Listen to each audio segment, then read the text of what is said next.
Je ne finance plus ton poids mort, a ricané ma femme après ma promotion. Exigeant des comptes séparés. Écrasé par son humiliation publique, j'ai accepté. Ce dimanche-là, quand ma belle-mère est arrivée pour le déjeuner et a pénétré dans la cuisine. Son cri a brisé le silence. Je venais de franchir la porte avec ma lettre de promotion au poste de directeur des opérations à l'usine de Trenton. Quand Cara s'est appuyée contre l'encadrement de la porte dans cet ensemble de bien-être assorti. Qu'elle insistait pour porter parce que cela correspondait à son image de marque. Elle avait l'air d'attendre le bon moment pour frapper. Et quand elle a ouvert la bouche, elle s'est assurée que le hall l'entende fort et clair. Je ne finance plus ton poids mort, a-t-elle dit comme si elle en était fière. J'étais encore en train de préparer la charcuterie pour la visite dominicale de sa mère. Mais mes mains se sont figées. Le bruit bourdonnait dans mes oreilles. Je n'arrivais même plus à me concentrer sur le prosciutto en tranches. Des comptes séparés dès aujourd'hui. A-t-elle ajouté comme s'il s'agissait d'une sorte d'ultimatum qu'elle s'était entraînée à prononcer. Ce qui est à moi est à moi. Nous divisons tout en deux. Immédiatement. Elle attendait que je discute, que je me défende, que je lui donne quelque chose à utiliser. Mais j'ai simplement hoché la tête. D'accord. Ses yeux ont scié. Elle ne s'était pas préparée à cela. J'ai jeté un coup d'œil autour de la cuisine. Ma cuisine, celle que j'avais rénovée l'année dernière. Les étagères en noyer que j'avais construites le week-end. La cuisinière à induction que j'avais payée avec ma carte. Le bio de boucher que je huilais tous les mois. Et dans un coin de ma tête, la pensée persistait. 8 années de factures que j'avais payées pendant qu'elle publiait des légendes inspirées sur la résilience sous des couchers de soleil filtrés. Bien, a-t-elle dit, essayant clairement de faire mal. Peut-être que tu apprendras enfin la discipline.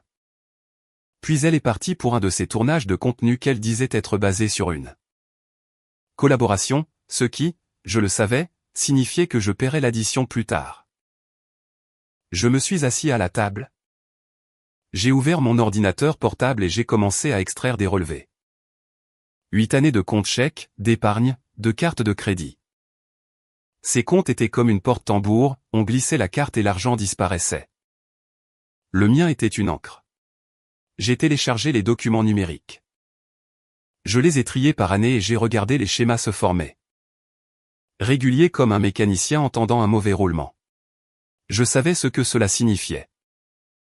J'étais un véritable cheval de trait.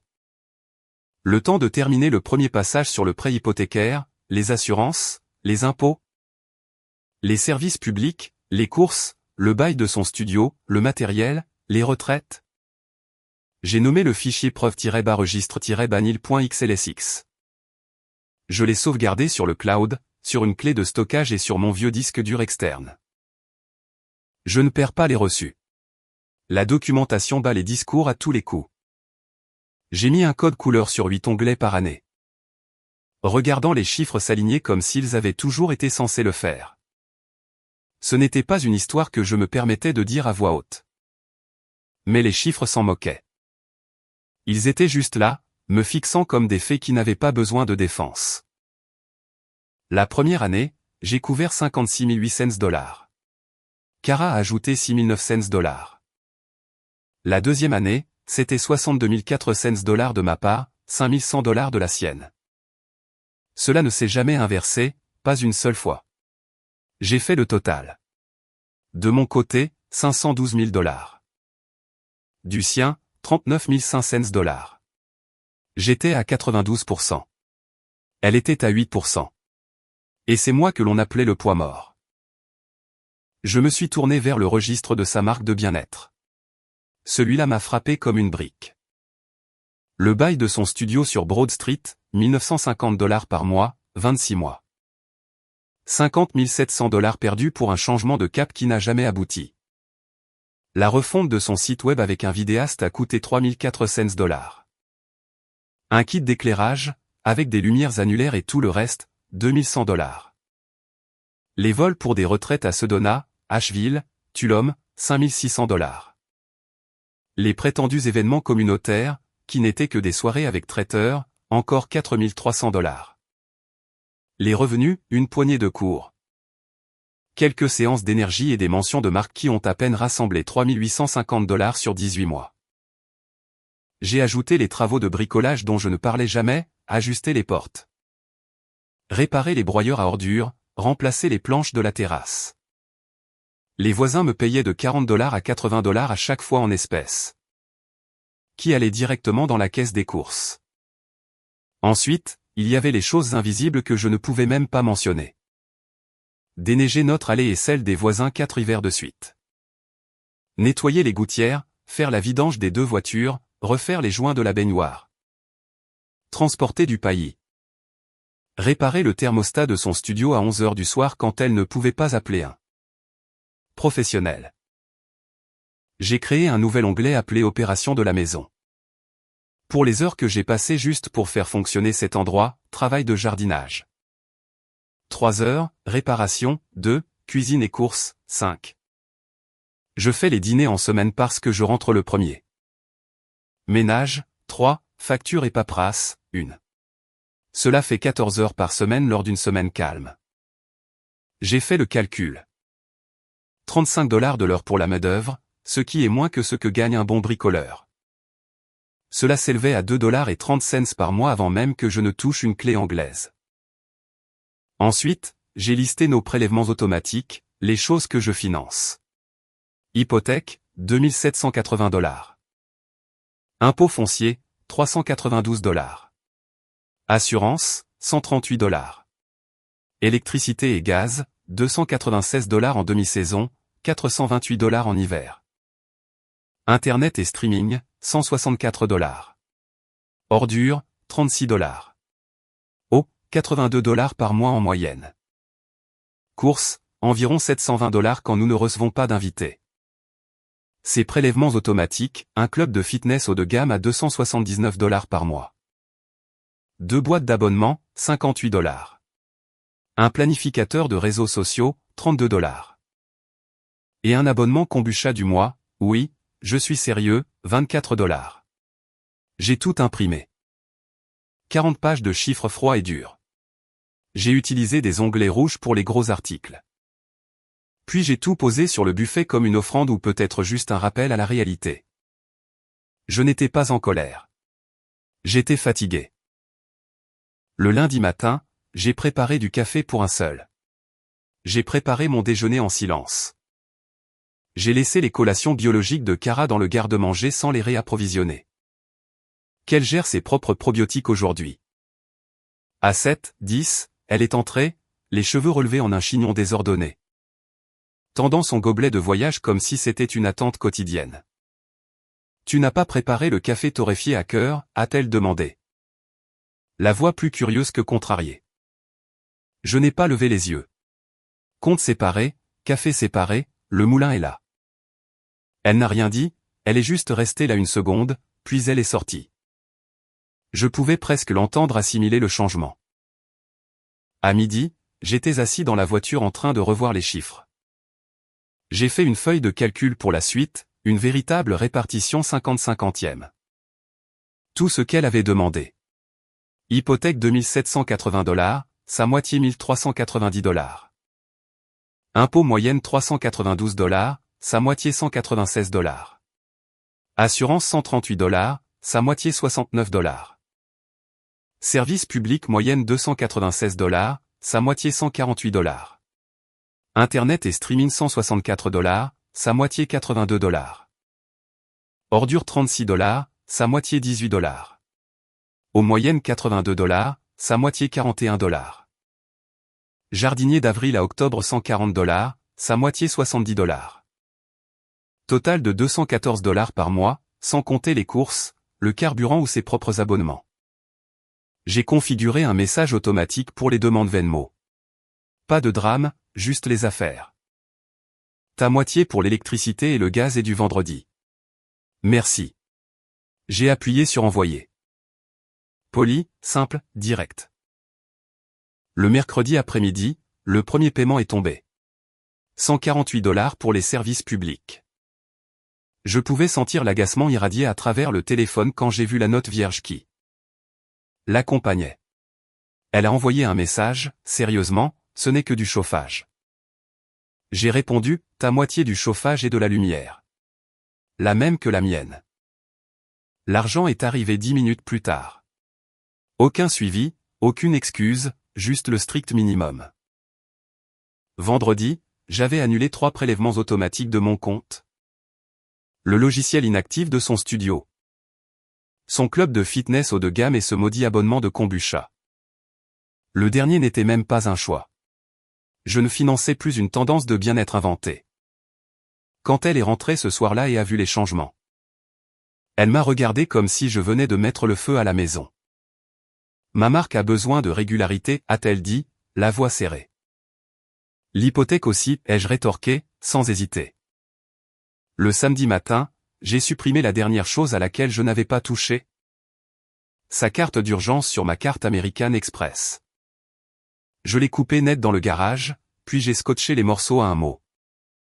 Chacun couvre ses propres dépenses maintenant. Evelyne m'avait envoyé un message jeudi pour me demander si je pouvais préparer un rôti et des pommes de terre pour le déjeuner de dimanche. Pendant 8 ans, j'avais joué ce jeu. Braiser tôt, découper tard. Sourire à ses commentaires sur la chance que j'avais d'avoir une fille avec une vision. Je n'ai pas joué le jeu cette fois-ci. J'ai répondu, nous avons des finances séparées maintenant. Je ne cuisinerai pas. Mais vous êtes toujours la bienvenue. Samedi soir, j'ai entendu Cara bricoler dans la cuisine. Essayant de copier mon installation pour le rôti à partir d'une courte vidéo YouTube. J'ai gardé le silence. Je me suis assis avec le chien et j'ai écouté l'alarme incendie se déclencher. Elle a jeté la poêle dans l'évier comme si celle-ci l'avait insultée personnellement. Marmonnant dans sa barbe. 20 minutes plus tard, elle chuchotait dans son téléphone. Commandant un service de traiteur dans un bistrot à 2 villes de là. J'ai fait le calcul à l'odeur, facilement $160, peut-être plus. Plus la livraison payée avec sa carte. Nous allions voir. Le dimanche à midi, j'étais dehors en train de tailler l'érable du Japon quand Doug et Marisol, le couple d'à côté, se sont approchés. Le bureau de Doug partage un mur avec notre cuisine, alors ils avaient entendu chaque mot. Tout va bien, a demandé Doug, souriant à moitié. Oui, ai-je dit, en coupant une branche basse. Je fais juste les comptes, n'est-ce pas? Il a hoché la tête comme s'il savait exactement ce que cela signifiait. À 12h58, je me suis lavé et je suis rentré. La table avait l'air assez belle. Elle avait sorti les belles assiettes, plié les serviettes avec soin. Mais le sac à emporter du bistrot trônait, non ouvert, sur le comptoir. Evelyne est entrée à 03, parée de parfums et de perles. A donné une étreinte rapide à Cara et a immédiatement balayé la cuisine du regard à la recherche des arômes de rôti qu'elle avait l'habitude d'attendre de moi. Son sourire est retombé. Qu'est-ce que c'est, a-t-elle demandé, pointant du doigt le sac du traiteur. La voix de Cara a pris ce ton défensif. Nous sommes modernes. Nous soutenons le commerce local. Les yeux d'Evelyne ont glissé vers moi comme si elle flairait une histoire qui ne tenait pas debout. Je n'allais pas laisser passer cela. J'ai arrêté de cuisiner gratuitement après la séparation de nos finances, Evelyne, ai-je dit. Nous faisons du 50-50e. Facture et travail. Evelyne a cligné des yeux une fois, 2 fois. Elle a regardé le réfrigérateur où j'avais affiché le registre de la maison sur un tableau blanc. Magnétique. Les colonnes étaient nettes. Date d'échéance, total, et la moitié de chaque personne. J'avais mis des codes couleurs pour plus de clarté. À côté de la colonne de Cara, une case jaune pour l'hypothèque étiquetée impayée. Une autre pour l'eau, impayée. L'électricité était payée après rappel. Evelyne s'est approchée, a ouvert le réfrigérateur, et je pouvais la voir tout examiner. Mon côté était propre. Du poulet préparé pour les repas, des légumes, des restes étiquetés, du lait qui n'était pas périmé. De son côté cependant, une bouteille de soda probiotique, 3 boissons énergisantes. Des micro-pousses flétries, et une boîte de plateaux traiteurs du week-end dernier. Evelyne n'a pas halté. Elle a laissé échapper un son, un cri aigu de tout son corps. Semblable à une alarme incendie des années 70. Il a filé droit par la fenêtre ouverte, si fort que je jure que tout le quartier s'est figé. Quelqu'un a regardé par-dessus la clôture. Monsieur Hartley d'en face s'est arrêté au milieu de sa promenade. S'est protégé les yeux avec la main comme un fan de baseball regardant une frappe. J'ai posé le classeur sur l'îlot. Evelyne l'a attrapé comme un dossier d'enquête, et passé au résumé. Puis à l'onglet du bail du studio avec les dates et mon numéro de compte surligné. Est-ce que je lis bien, a-t-elle demandé doucement. Sur 8 ans, tu as payé 512 000 et Cara a contribué pour 39 et des poussières. Elle a regardé Cara. Est-ce correct? La voix de Cara était aiguë, sur la défensive. Il gagne plus que moi. C'est naturel. La voix d'Evelyne est devenue fine, comme si elle se retenait. Naturel, ce n'est pas 92%. Elle a feuilleté les pages, passé les frais du club haut de gamme, les retraites. Le photographe de la marque et tous les autres excès. Combien ton entreprise a-t-elle rapporté, a-t-elle demandé à Cara. Silence. Je n'ai pas pu m'en empêcher. 3850 au total avant les coûts. La nourriture du traiteur restait là à transpirer. Evelyne a fermé le classeur d'un coup sec. Elle s'est tournée vers Cara. Caralie, a-t-elle dit, utilisant son nom complet, le ton tranchant. Aucune place pour la négociation. Tu as exigé des comptes séparés d'un homme qui paie presque tout. Et tu l'as traité de poids mort. Evelyne a pointé le doigt vers le réfrigérateur et la poubelle qui débordait. Les pommes de terre roussies de la nuit dernière et une carotte ruinée y traînaient encore. C'est ainsi que tu traites quelqu'un qui garde tes lumières allumées. Les téléphones étaient déjà sortis sur le trottoir. Le groupe de discussion de Maple Ridge s'est enflammé comme une traînée de poudre. Evelyne a posé une main sur mon bras. Sa voix s'est adoucie. Je suis désolé, Neil. Elle s'est retournée vers Cara. Je loge au Fairfield. Quand je reviendrai, tu seras prête à parler d'équité avec des chiffres. Pas avec des légendes. Evelyne est sortie à travers le silence. Une sorte de silence de plomb que l'on pouvait sentir dans ses dents. Les voisins ont reculé comme une marée qui se retire. La porte a claqué derrière elle, et le poids de tout cela est resté suspendu, épais. Cara est restée là, fixant la porte. Puis finalement, elle s'est tournée vers moi, la voix serrée, écorchée. Tu as planifié cela. Je l'ai regardé, aussi calme que possible, et j'ai dit, non, j'ai juste arrêté de le cacher. Le groupe de discussion de Maple Ridge était comme une sirène qui se déclenche. Doug a posté, tout va bien au 214. J'ai entendu un cri. Marisol est intervenue. Pas un drame conjugal, c'est plutôt comme si la vérité avait éclaté. Et quelqu'un a mis en ligne 4 secondes du cri d'Evelyne avec la légende. Quand les reçus arrivent sur la table. Je n'aime pas les drames. Je ne suis pas le genre de type qui se pointe dans le jardin d'un voisin pour s'expliquer. Mais je n'allais pas ramper sous le porche pendant que tout le monde faisait semblant de ne pas avoir vu ce qu'ils avaient vu. Le téléphone de Cara a commencé à bourdonner comme une cigale sous crack. Ses abonnés au bien-être ont chuté de 2140 à 1762 en une nuit. Les commentaires arrivaient si vite que je ne pouvais pas tous les lire.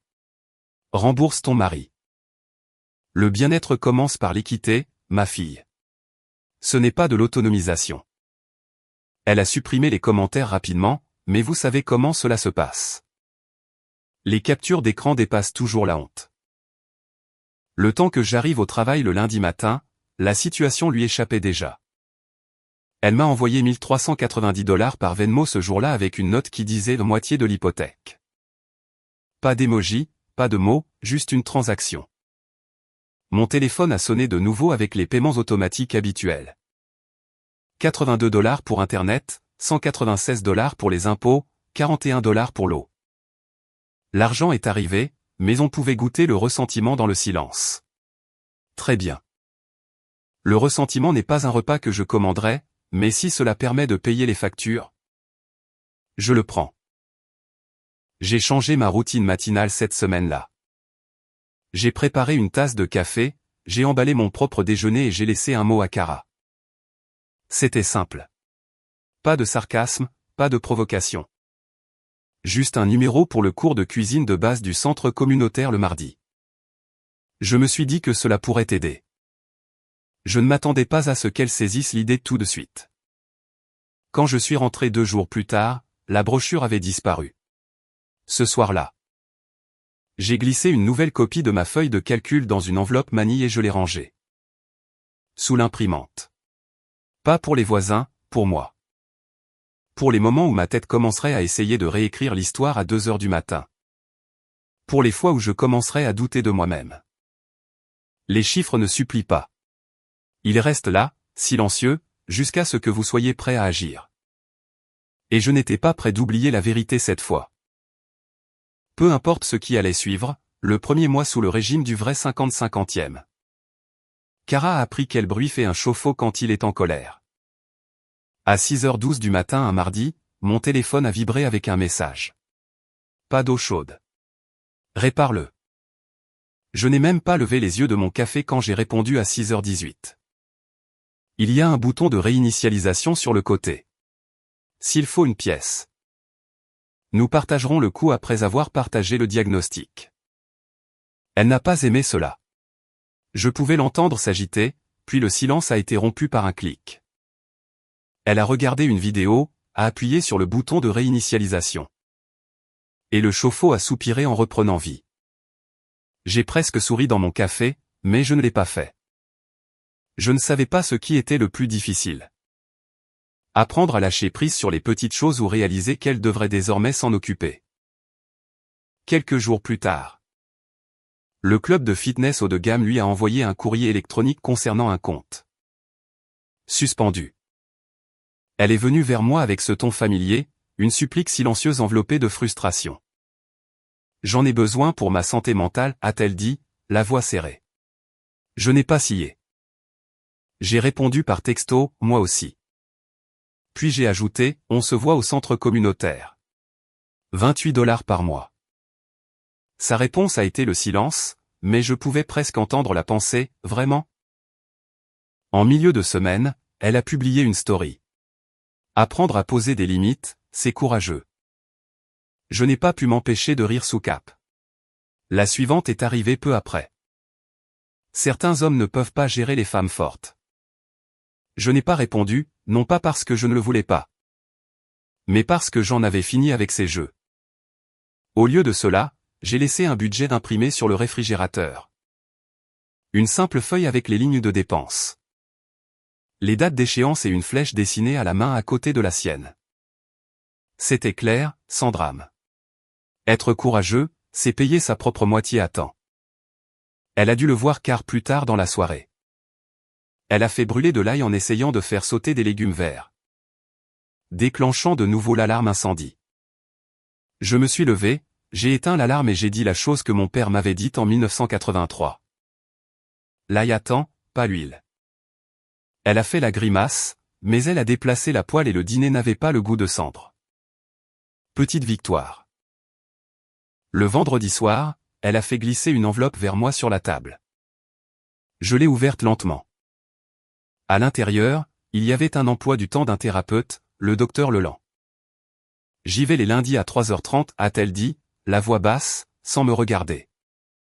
Il m'oblige à écrire ce que je fais toute la journée et à qui cela profite. J'ai hoché la tête.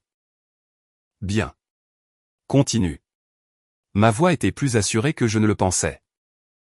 Je n'ai rien ressenti de spectaculaire, mais la vérité, c'est que c'était la première fois depuis longtemps que je ne faisais pas semblant d'être quelqu'un que je n'étais pas. Et si elle continuait à travailler, si nous continuions tous les deux à travailler, peut-être serions-nous capables de trouver quelque chose qui valait la peine d'être sauvé. Mais pour l'instant, je me contentais de la regarder assise là. L'air entre nous toujours aussi lourd. Au bout de 2 semaines, Evelyne est passée pour rendre un plat à gratin. Je ne me souvenais même pas le lui avoir prêté. Elle se tenait dans l'encadrement de la porte de la même façon que la première fois que je l'avais rencontrée, évaluant la situation. Ses yeux se sont posés directement sur le ruban adhésif qui parcourait encore le réfrigérateur. Les bandes jaunes que j'avais posées pour séparer notre côté du sien. C'est brutal, a-t-elle dit, d'un ton neutre. Je n'ai pas détourné le regard. Cela aide. Elle a hoché la tête une fois, lentement, comme si elle assimilait l'information. Je préfère ce qui est brutal. Cela laisse moins d'ombre. Je n'ai rien dit de plus. Evelyne n'était pas le genre de personne à qui il fallait répéter les choses. Elle voyait les changements. Elle n'avait pas besoin de discours. Cara avait pris un petit poste à la réception du centre communautaire. 17 $ de l'heure, 20 heures par semaine pour commencer. Je voyais bien qu'elle détestait le polo, les lumières fluorescentes, le faible salaire. Mais les chèques étaient encaissés. Et cela comptait plus pour elle maintenant qu'une grille de carrés soignée sur Instagram. Elle a arrêté de me demander de la dépanner, juste jusqu'à vendredi. Fini les je te rembourserai quand la marque décollera. Il ne s'agissait plus de son ambition démesurée. Il s'agissait d'être présente. Un soir, elle est rentrée avec une recette imprimée et m'a demandé si je voulais bien lui montrer comment. Retire un poulet sans le dessécher. J'ai gardé un visage neutre, je lui ai montré les bases. Saletto, ne pas y toucher, ne pas se fier au temps, se fier à la température. Elle n'a pas touché son téléphone une seule fois. Elle a tout noté. Je la regardais. Elle apprenait lentement. Le groupe de discussion de Maple Ridge est passé à autre chose, comme toujours. Les nids de poules de l'hiver, un opossum dans le garage de quelqu'un. Mais quand je promenais le chien, je sentais le changement. Les regards étaient différents.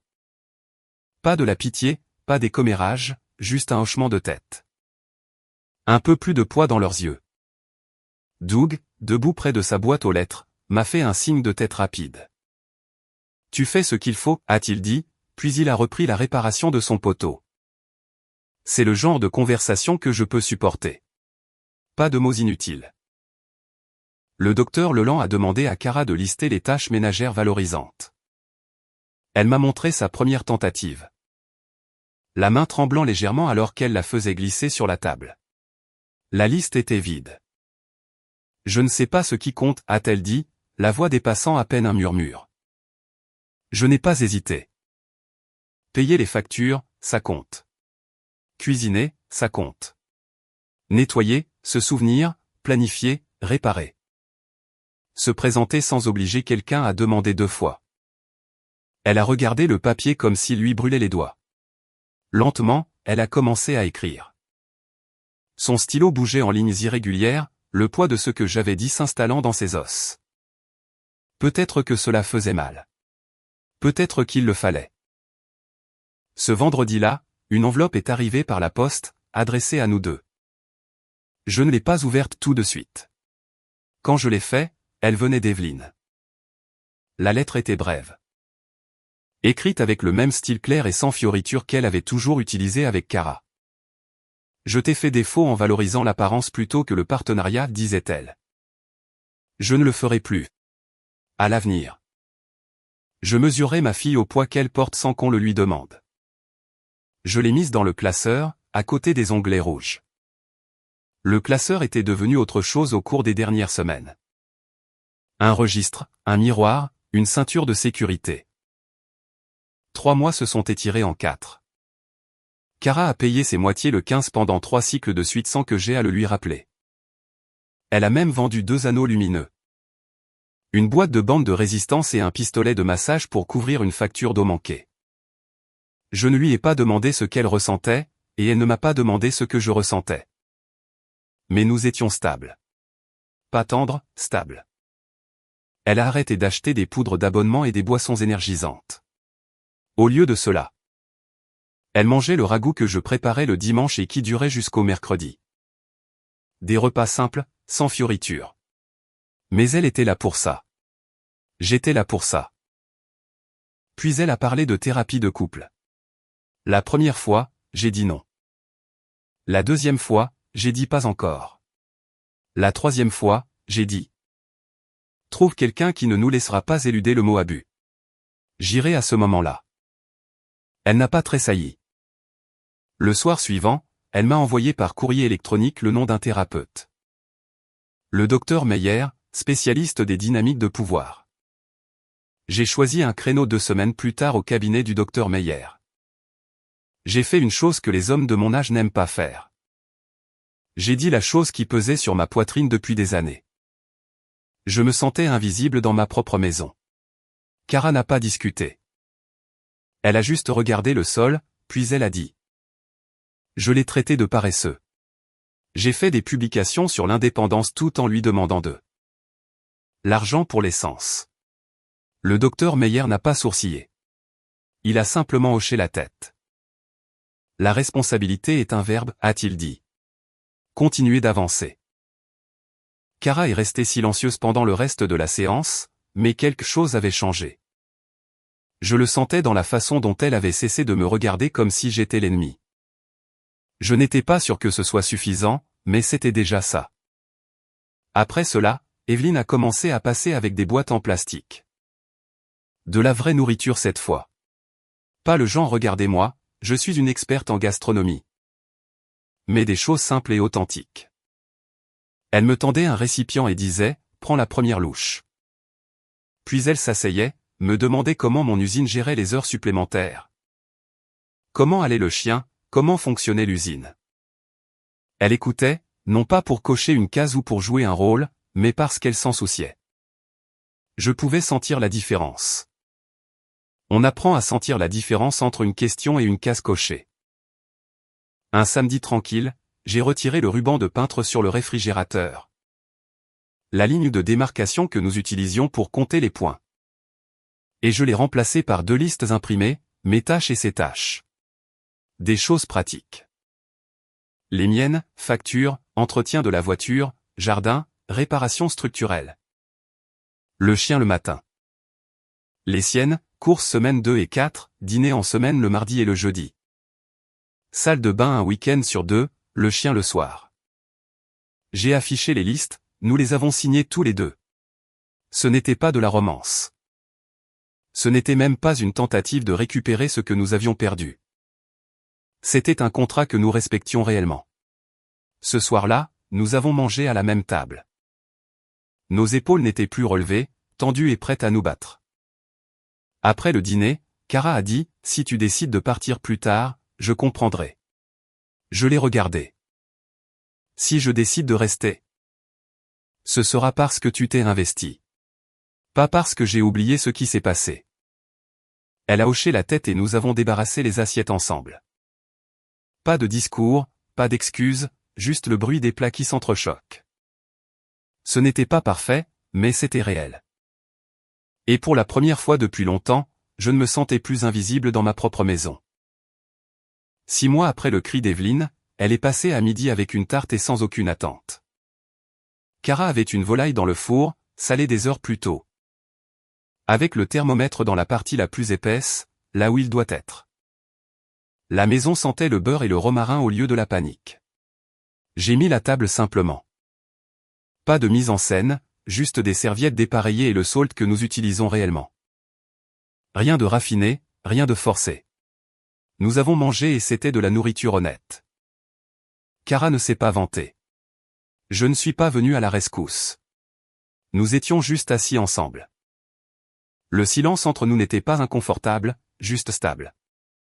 Comme si nous avions enfin appris à être ensemble d'une manière qui ne nécessitait aucun spectacle. Evelyne a levé son verre d'eau et a dit, aux mathématiques, à la gentillesse. Au travail. Ce qui ne se photographie pas. Personne n'a répondu par un discours. Nous avons juste trinqué et continué à manger. Le silence ne démangeait plus. Après le dîner, Kara et moi nous sommes tenus épaule contre épaule à l'évier. À essuyer la vaisselle. Je ne suis pas la personne que je vendais en ligne, a-t-elle dit, sa voix petite mais assurée. Je n'ai pas hésité. Je ne suis pas le fantôme que je me suis laissé devenir. Nous avons continué à essuyer. Petite chose, grande chose. Même chose. Plus tard, j'ai promené le chien dans Maple Ridge. Doug était devant chez lui et réparait sa boîte aux lettres. Il s'est essuyé les mains sur son jean et m'a regardé passer. Ce vent ne s'arrête jamais, a-t-il dit. Non, ai-je répondu. Et nous avons tous les deux souri car nous ne parlions plus de la météo. De retour à la maison, J'ai ouvert le classeur et j'y ai glissé 2 nouvelles pages. 6 mois de ces moitiés payés à temps. Une photo de la liste sur le réfrigérateur avec nos 2 signatures. La preuve de quelque chose d'autre, une différente sorte de preuve. Je ne sais pas si nous serons toujours mariés dans 5 ans. Ce que je sais, c'est que je ne financerai plus jamais le personnage de qui que ce soit. Je ne cuisine pas pour les gens qui m'insultent. La vengeance, si vous voulez l'appeler ainsi, a été simple. J'ai rendu les comptes publics dans une cuisine avec une fenêtre. Et j'ai gardé ma vie sur papier, là où les manipulations ne peuvent pas exister. Le cri d'Evelyne a fait le reste. Il a attiré le voisinage à la vitre et a ancré la vérité. Ces jours-ci, quand je prépare du café, je fais 2 tasses si elle a acheté les grains. Et une si elle ne l'a pas fait. Ce n'est pas de la romance non plus. C'est du respect avec des reçus. Si nous nous en sortons, ce sera parce que nous avons appris à mesurer par le travail et l'attention. Pas par des filtres et des manipulations. Et si nous ne nous en sortons pas, je partirai la tête haute et mon classeur zippé. Dans tous les cas, je ne suis plus invisible dans ma propre maison.